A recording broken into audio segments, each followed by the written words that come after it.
الحمدللہ والصلاة والسلام علی رسول اللہ وعلی آلہ وصحبہ ومن والاه.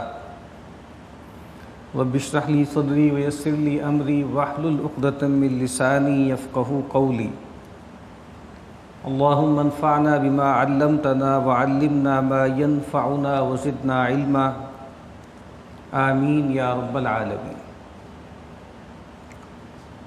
کتاب ریاض الصالحین میں سے ہم جس باب کا مطالعہ کر رہے ہیں اس کا عنوان ہے کہ ضعیف، یتیم، لڑکیاں اور جتنے بھی کمزور طبقات ہیں ان کے ساتھ حسن سلوک کرنا، ان کے ساتھ تواضع سے پیش آنا، ان کے ساتھ لطف و کرم کا معاملہ کرنا. یہ پہلی روایت ہے اس کی آج جو ہم نے پڑھنی ہے. سیدہ عائشہ رضی اللہ تعالی عنہا راویہ ہیں، وہ فرماتی ہیں دخلت علی امرأۃ ومعها ابنتان لها تسأل. سیدہ فرماتی ہیں کہ میرے پاس ایک عورت آئی اور اس کے ساتھ اس کی 2 بچیاں تھیں اور وہ مانگ رہی تھی، سوال کر رہی تھی. فلم تجد عندی شیئا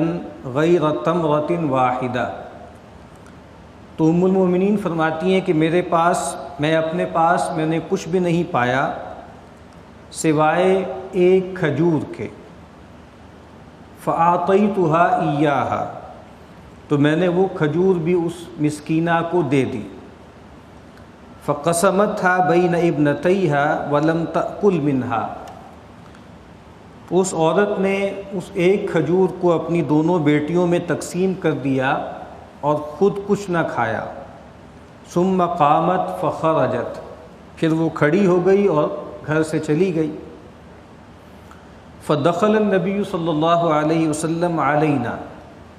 کچھ دیر بعد نبی اکرم صلی اللہ علیہ وسلم ہمارے ہاں تشریف لائے. فاخبرتہ. تو میں نے نبی اکرم صلی اللہ علیہ وسلم کو یہ سارا واقعہ بیان کیا کہ اس طرح ایک خاتون آئی تھی مانگنے کے لیے، ان کے ساتھ ان کی 2 بیٹیاں تھیں، میرے پاس صرف ایک کھجور تھی، میں نے اس کو دے دی. اس نے وہ کھجور 2 حصوں میں تقسیم کر کے اپنی دونوں بیٹیوں کو دے دی اور خود کچھ نہ کھایا. تو جب نبی اکرم صلی اللہ علیہ وسلم نے یہ ساری بات سنی تو آپ نے فرمایا من ابتلی من هذه البنات بشیء. جس کی آزمائش کی گئی ان بیٹیوں میں سے کسی بھی طرح سے، کسی بھی حوالے سے، فأحسن الیہن. اور اس نے ان کے ساتھ حسن سلوک کیا، اچھا معاملہ کیا.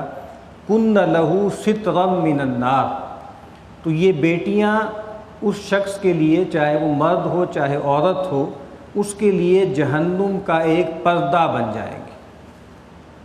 دوسری روایت بھی اسی مضمون کی ہے. اب یا تو ہو سکتا ہے کہ یہ ایک ہی واقعہ ہو، اس کے 2 ورژنز ہوں، یا اس کا بھی پورا امکان ہے کہ یہ ایک سے زیادہ مرتبہ ایسا واقعہ ہوا ہو، 2 واقعات ہوں جن کا الگ الگ بیان ہے. دوسری روایت میں ہے سیدہ عائشہ رضی اللہ تعالی عنہ فرماتی ہیں جاءتنی مسکینۃ تحمل ابنتین لہا. کہ میرے پاس ایک مسکینہ آئی، ایک خاتون کی جس کی ضرورت پوری نہیں ہو رہی، جس کے پاس کھانے پینے کا سامان نہیں ہے،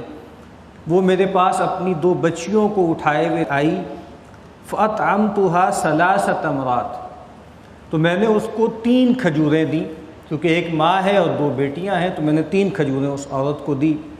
فآتت كل واحدة منهما تمرة ورفعت إلى فيها تمرة لتأكلها. تو اس خاتون نے دونوں بیٹیوں میں سے ایک ایک کو ایک کھجور دی اور تیسری کھجور اپنے منہ کی طرف اٹھائی کہ وہ اس کو کھائے. 3 کھجوریں میں نے اس کو دی تھی، ظاہر بات ہے ہر ایک کے لیے ایک ایک. تو اس نے ایک ایک بچی کو ایک کھجور دے دی اور تیسری کھجور منہ کی طرف اٹھائی کھانے کے لیے. فاستطعمتها ابنتاها. تو جو دونوں بچیاں تھیں انہوں نے وہ کھجور بھی ماں سے طلب کی، کہا کہ بھئی یہ کھجور بھی ہمیں دی جائے.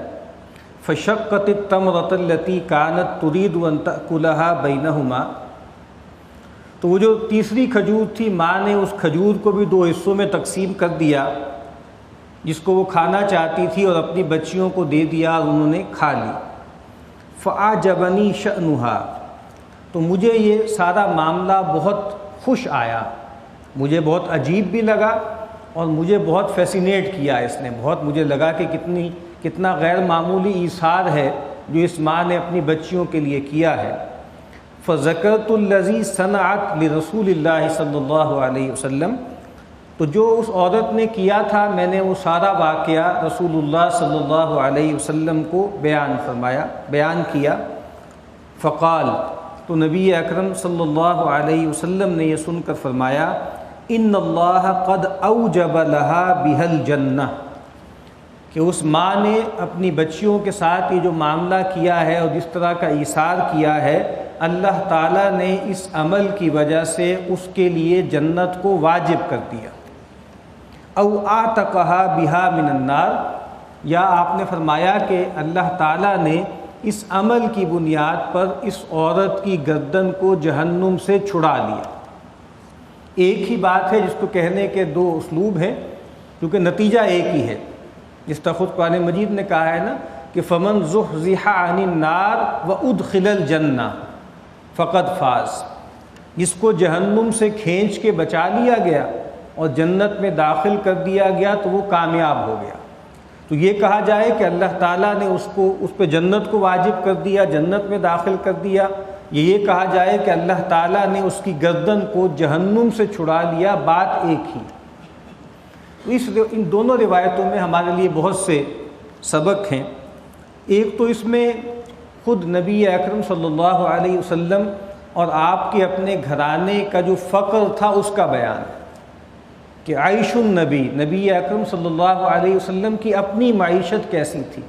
نبی اکرم صلی اللہ علیہ وسلم، ظاہری بات ہے کہ یہ مدینہ کا واقعہ ہے، مدینہ کے بھی امکان ہے کہ آخری دنوں کا واقعہ ہے، اور نبی اکرم صلی اللہ علیہ وسلم کی جو حیثیت ہے وہ ہیڈ آف اسٹیٹ کی ہے، ہر لحاظ سے آپ وہاں پر جو ہے وہ سربراہ ہیں، اور ایک عمومی خوشحالی بھی آنی شروع ہو گئی تھی صلح حدیبیہ کے بعد، فتح مکہ کے بعد۔ لیکن نبی اکرم صلی اللہ علیہ وسلم کے گھر کے معاملات کیا ہیں کہ جب وہ مانگنے کے لیے مسکینہ آئی ہے تو سیدہ فرماتی ہیں کہ میرے پاس گھر میں ایک کھجور کے سوا کچھ بھی نہیں تھا، اور یہ نبی اکرم صلی اللہ علیہ وسلم نے اپنے لیے اسی معیشت کو پسند فرمایا۔ ایسا نہیں ہے کہ رسول اللہ صلی اللہ علیہ وسلم اور آپ کی ازواج کے ہاں مال نہیں ہوتا تھا۔ کچھ روایتوں میں آتا ہے کہ جب نبی اکرم صلی اللہ علیہ وسلم کے پاس جو ہے وہ آتا تھا خراج ان زمینوں سے جو آپ کے اور آپ کے اہل بیت کے لیے متعین ہے، تو بعض اوقات پورے سال کا غلہ اور اناج آپ ڈلوا دیتے تھے۔ لیکن جو ذوق نبی اکرم صلی اللہ علیہ وسلم کا اپنا تھا وہی آپ کی ازواج کا تھا، کہ وہ بھی گھر میں کچھ رکھنا پسند نہیں کرتی تھیں، کچھ بھی پسنداز نہیں کیا کرتی تھیں، جو آتا تھا وہ انفاق کر دیا کرتی۔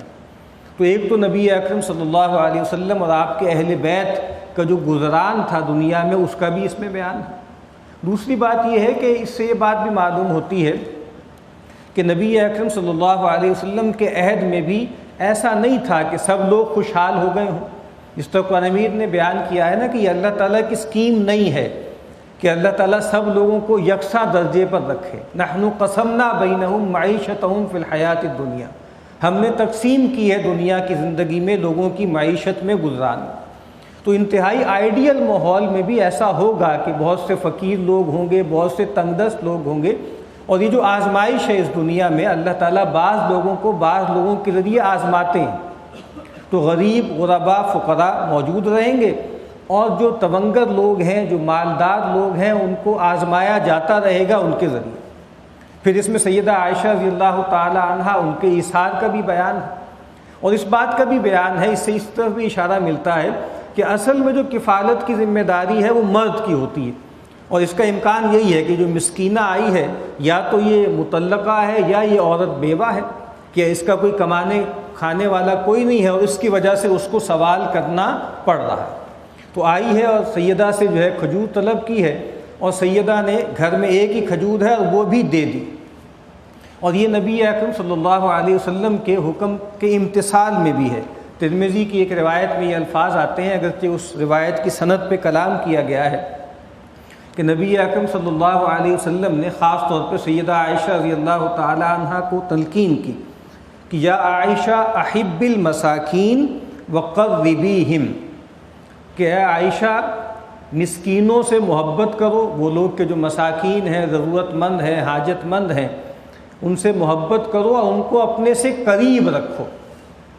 فإن اللہ یقربک یوم القیامہ، کہ اگر تم ایسا کرو گی اس دنیا میں، جو مساکین ہیں، جو غرباء ہیں، جو فقراء ہیں، ان سے محبت کا تعلق رکھو گی، ان کو اپنے سے قریب رکھو گی، تو اللہ تعالیٰ قیامت کے دن تمہیں اپنا قرب عطا فرمائے گا۔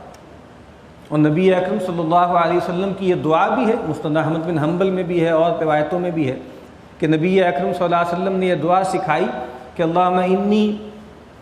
اسألک، اے اللہ میں تجھ سے سوال کرتا ہوں، فعل المعروف،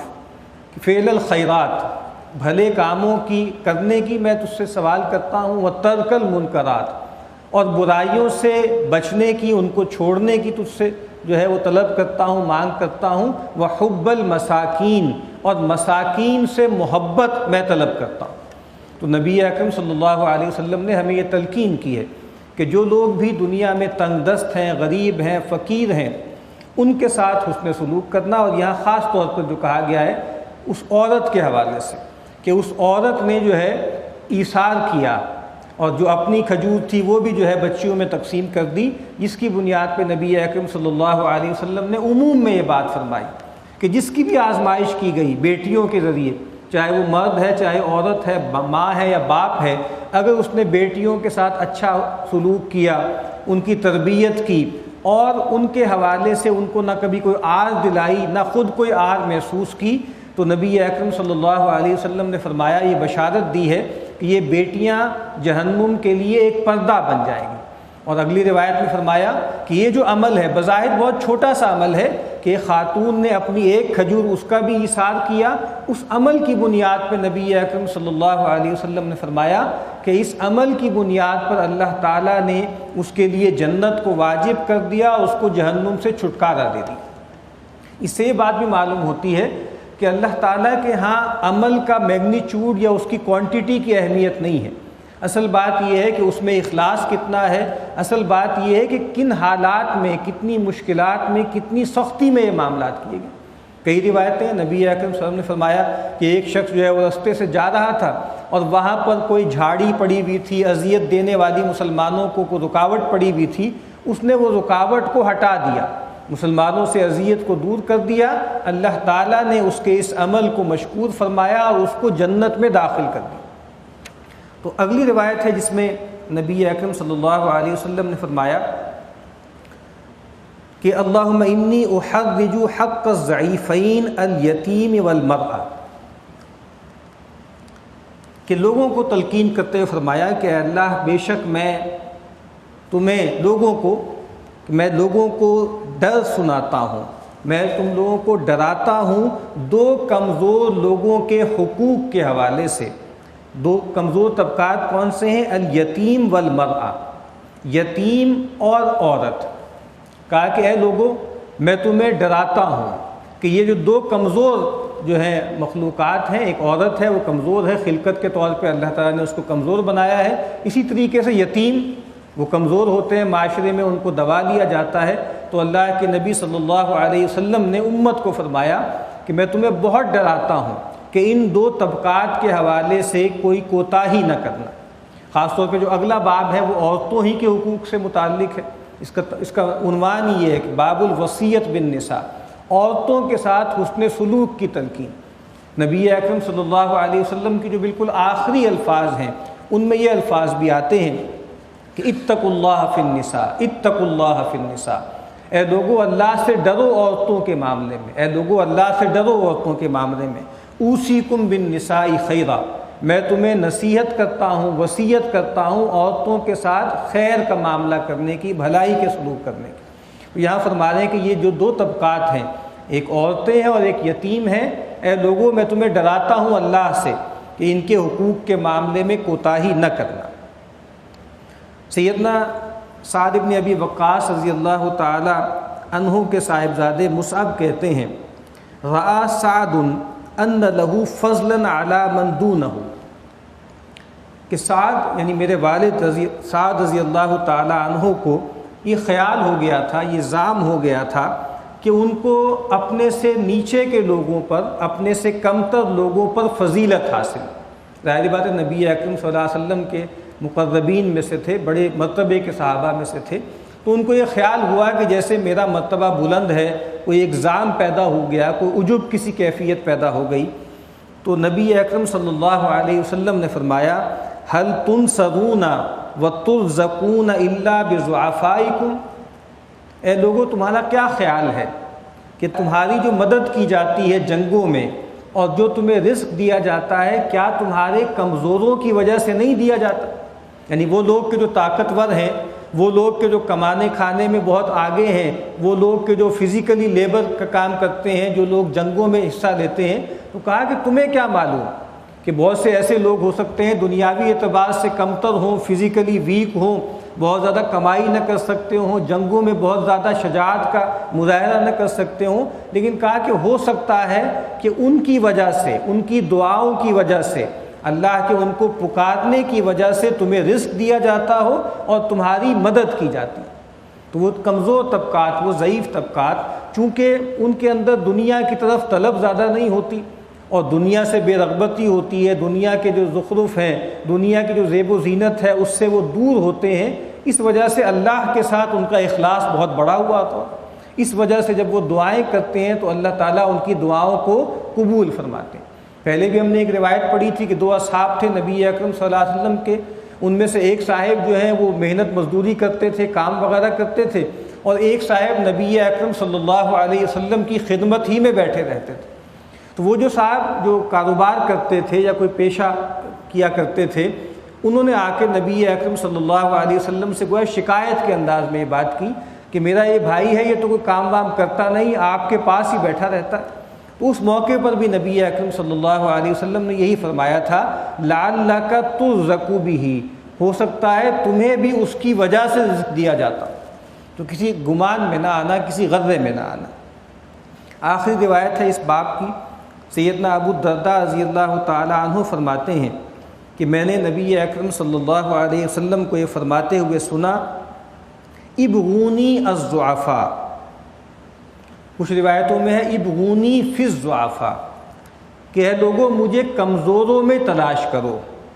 فإنما تنصرون وترزقون بضعفائکم، وہی بات کہ بے شک تم لوگوں کو رزق دیا جاتا ہے اور تمہاری مدد کی جاتی ہے میدان جنگ میں تمہارے کمزور لوگوں کی وجہ سے۔ تو نبی اکرم صلی اللہ علیہ وسلم نے ساری زندگی اپنے آپ کو غریب لوگوں کے ساتھ، مساکین کے ساتھ، کمزوروں کے ساتھ ایسوسیٹ کیا، کبھی بھی جو ٹائرنٹس ہیں، کبھی بھی جو مالدار لوگ ہیں ان کے ساتھ وابستہ نہیں کیا۔ اور جس طرح ہم پیچھے آیات میں بھی پڑھ چکے ہیں کہ جب کسی وجہ سے آپ صلی اللہ علیہ وسلم نے ذہن میں ارادہ کیا کہ ٹھیک ہے یہ جو مالدار لوگ ہیں، یہ جو سردار لوگ ہیں، ان کی طرف کچھ التفات کیا جائے، ان لوگوں کو کچھ دیر کے لیے اپنے سے ہٹا دیا جائے، تو قرآن مجید میں آیات آئیں اور آپ صلی اللہ علیہ وسلم کو منع کر دیا۔ اسی طرح ہمیں معلوم ہے کہ سیدنا جو ہے وہ عبداللہ ابن ام مکتوم رضی اللہ تعالی عنہ کا جو واقعہ ہوا، جو سورہ عبس میں جس کا تذکرہ ہے، وہاں پر بھی گویا قرآن مجید میں نبی اکرم صلی اللہ علیہ وسلم کو تلقین کی گئی کہ آپ ان لوگوں کے ساتھ رہیے اور ان جو سردار لوگ ہیں، چودھریوں کے کہنے پر ان لوگوں کو اپنے سے دور مت کیجیے۔ تو یہاں فرما رہے ہیں کہ مجھے تلاش کرو، مجھے کمزوروں میں تلاش کرو۔ اور ایک اس کا مطلب یہ بھی لیا گیا ہے، ایک روایت میں الفاظ آتے ہیں ابغوا لی الضعفاء، میرے لیے ضعفاء کو تلاش کرو، ضعفاء کو لایا کرو میرے پاس، جو حاجت مند ہیں، جو ضرورت مند ہیں، ان کو میرے پاس لایا کرو تاکہ میں ان کی ضرورت پورا کروں۔ یہی مطلب بھی ہے کہ کمزور لوگوں کو، ضعفاء کو میرے پاس لایا کرو تاکہ میں ان کی مخلصانہ دعاؤں کے ذریعے جو ہے ان سے درخواست کروں کہ وہ اللہ سے دعا کریں اور ان کی دعاؤں کے ذریعے اللہ تعالیٰ اس امت کی مشکلات کو دور کرے۔ تو یہاں پر فرمایا کہ ابغونی الضعفاء، مجھے تلاش کرو کمزور لوگوں میں، یا کمزور لوگوں کو تلاش کر کے میرے پاس لے کر آؤ کہ بے شک تمہیں رزق دیا جاتا ہے اور تمہاری مدد کی جاتی ہے تمہارے کمزور لوگوں کی وجہ سے۔ تو اس پورے باب کا